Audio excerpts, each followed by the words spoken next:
السلام عليكم، أخباركم إيه؟ عاملين إيه؟ عساكم من عوالة، شلونكم؟ الحلقة دي كانت المفروض تنزل عند أحد اليوتيوبرز عنده 12,000 سبسكرايبر، وبعد ما اتفقنا وكنا بنتفق على الموضوع ده إن أنا أكتب له سكريبت حلقة من قبل رمضان. بعد شوية ما بقاش يرد عليا، وبعد شوية بقيت أبعت له من أكونتاتي مش بيرد، أبعت له من أكونتات فيك يشوف أول مسج يعرف إن أنا وبعدين ما يردش، وبعدين انتهت بالرفض. حابب أقول بس إن هو لو كان رفض من البداية كان أفضل يعني، أفضل من إنك تعلق الواحد على ما تفضى وعلى ما مزاجك يجيبك، مزعج أكتر من الرفض في حد ذاته. فبجد يا جماعة لو حد طلب منكم شيء معين أو انتوا وعدتوه وعد معين، بجد ما تعلقوهوش التعليقة دي لأن هيحتقركم جامد، فيا تقولوا له آه يا تقولوا له لأ. يلا نشوف الحلقة هتتكلم عن إيه.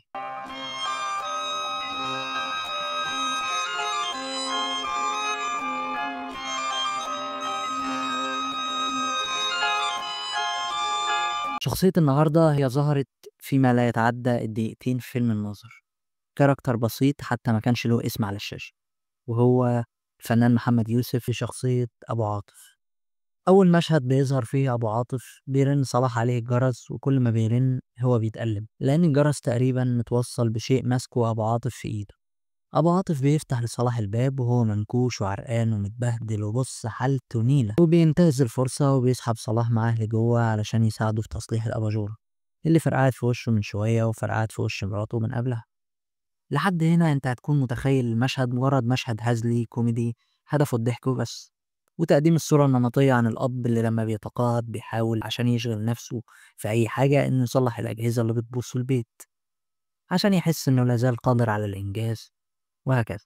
ولكن الموضوع مختلف تماما في الحقيقة. أول ما شفت إصرار أبو عاطف اللي هنطلق عليه اسم فوزي، وهتعرف ليه في النهاية، على إنه يتكهرب وكأنه قاصد، حسيت إنه مش مجرد تصليح. عم فوزي كان متمسك بقلم الكهرباء بشكل غير طبيعي، وفي الحالة دي جالي أكتر من استنتاج.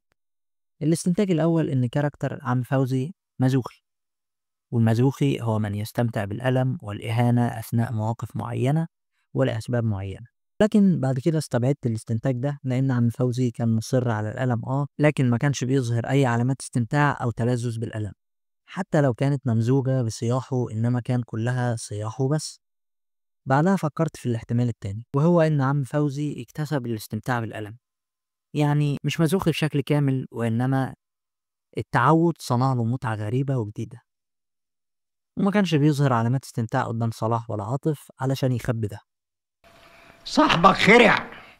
وده بيفكرني بكاركتر جاد جدا اتعمل في مسلسل بلاك ميرور، حلقة اسمها بلاك ميوزيوم. كانت الحلقة عبارة عن متحف محفوظ فيه اختراعات غريبة، وكان فيه مرشد بيحكي قصة كل اختراع، وكان من ضمنهم اختراع شبكة نقل عصبي كانت بتتوصل على المرضى والأطباء، وتنقل للدكتور نسخة مزيفة من الإحساس بالألم اللي بيحس به المريض علشان تساعد في تشخيصه بشكل أسرع وأسهل. وكان في دكتور اسمه داوسون. دكتور داوسون بيختبر الشبكة دي، ومع الوقت في كل مرة كان بيستشعر فيها الألم كان بيحس بمتعة مختلفة لحد ما اكتسب تماما حب الألم. ما نقدرش وقتها نقول إن داوسون كان مشخص كمازوخي، إنما مخ الإنسان هو بيئة خصبة لاستقبال أي جديد ومختلف، فكل ما عودته على شيء هيحبه حتى لو الشيء ده هو في ظاهره مؤذي أو مضر أو مؤلم. وده برضو بيفسر أي انحرافات سلوكية بيكتسبها الإنسان على مدى عمره من التربية أو من البيئة. معلش أنا حسيت إن أنا دخلتك في علم نفس وبتاع، بس الشيء بالشيء يذكر يعني. المهم أن دكتور داوسون بينتهي بيه الحال إنه بيحصل على جرعة من الألم بتدخله في غيبوبة عميقة، وحكايته دي هيكون لها نظرية مكملة لمصيره في المستقبل إن شاء الله. نرجع بقى لعم فوزي. من الحاجات اللي بتدعم النظرية التانية دي إن صفية مرات عم فوزي كانت شخصية قوية وبجحة وعنيفة، وده بيبان من ردودها على الست جواهر. وده ممكن يفسر إن الفارق بين قوة شخصيتها وضعف شخصية عم فوزي خلاها في يوم من الأيام تمد إيدها عليه أو تكهربه مثلا، لحد ما الموضوع اتكرر وتحول لحب، لأن الموضوع مش أول مرة يحصل، بدليل إنك هتلاقي عاطف بيقول له تاني يا بابا، كهربا تاني. تاني يا بابا، كهربا تاني. النظرية التالتة وهي منطقية جدا برضو، إن عم فوزي بيكهرب نفسه بسلوك قهري، مفيش أي استمتاع ولا بحث عن اللذة، إنما هو مريض أخطر درجة من درجات الوسواس القهري. وهي الهارم OCD، وسواس إيذاء النفس، اللي فيه بتكون وساوس المريض هي أفكار قهرية بتقول له ائذي نفسك، بدون تفسير ولا بحث عن المتعة ولا حتى بسبب الحزن أو الاكتئاب، إنما هي قوة خفية بتدفعه يعمل ده، ونادرا ما بتتحول من مجرد أفكار لتطبيق عملي على أرض الواقع. وكون إن عم فوزي بدأ يطبق ده على أرض الواقع، فده يفسر إن عم فوزي كان في مرحلة متأخرة جدا من المرض وما تعالجش منه من صغره، بس بيدحض النظرية دي وبيهزمها تماما ظهوره بشكل هادي وطبيعي جدا في آخر الفيلم، وهو بيهدي النفوس بين مراته وبين الست جواهر. ولكن ممكن نقول إن هو اتعالج، ولكن يظل موجود تساؤل: ليه عم فوزي كان حابب صلاح يكون معاه أثناء الكهرباء؟